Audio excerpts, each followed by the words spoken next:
Hi, I'm Dr. Greg Stern, Stern Chiropractic, helping you and your kids maximize your health, performance, and quality of life naturally. Well, today we finish up with our third part of the vegan cheese series. It's a vegan cheddar. I'll tell you, I think it tastes a little bit more like Velveeta.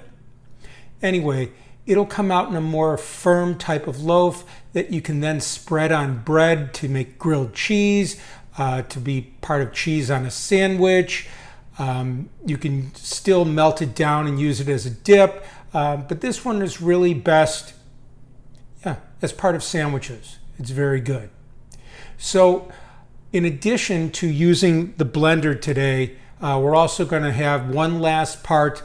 We have to put it into a pot to mix it up with some binding elements. Something very cool called agar-agar.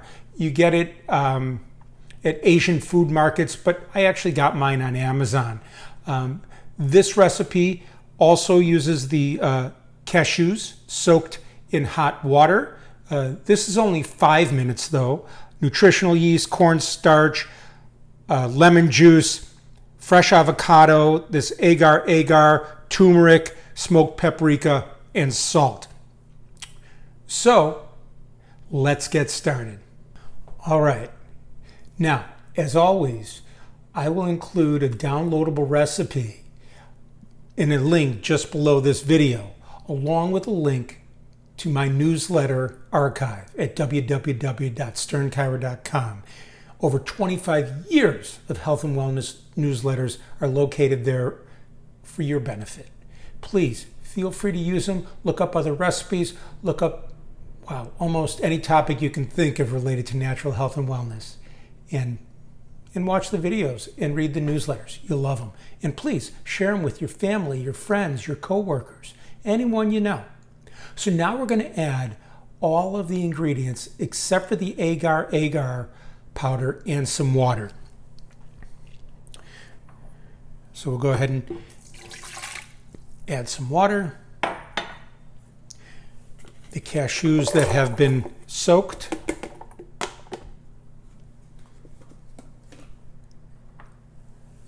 Nutritional yeast. The lemon juice. The spices and cornstarch. And lastly, you'll see in the recipe that it calls for unrefined coconut oil. You can do that, or I kind of experimented and found you could use fresh avocado, and that's what I choose to do. Whenever I see a recipe that has what seems to me to be a lot of oil, and I think a quarter cup of oil is a lot, that's when I say, are there any substitutes? And fresh avocado works really nice in this recipe.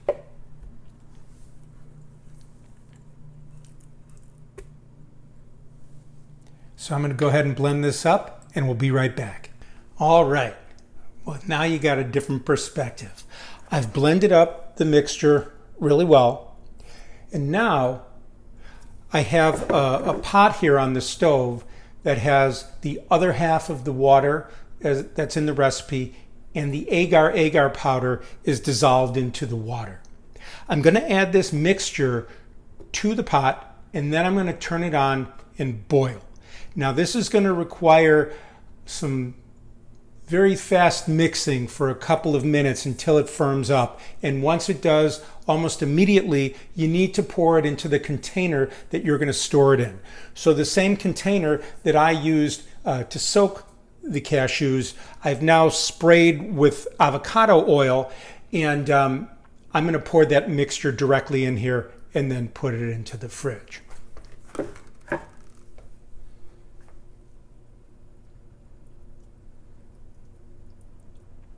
So I just pour it in, and now with the cheese mixture in here, it's time to turn it up to high and start stirring. And again, I'll stir for just a couple minutes here, because pretty quickly it's going to really start to solidify and bubble a little bit, and that's when you know it's ready to take off the heat and pour into the container. Well, as Julia Child used to say, and I'm certainly dating myself with that, through the magic of TV, here we are. Once you finish stirring rapidly, you just pour it directly into the container and you let it cool. Put it in the refrigerator for, well, probably a couple of hours, and it'll be ready to go, and it'll last in the fridge for quite some time. I hope you like this recipe. I hope you share it with your friends. Please go to www.sternchiro.com. Check out our newsletter archive. Go to the search box, type in whatever you'd like to find. Have a wonderful month. I look forward to seeing you next month. Peace.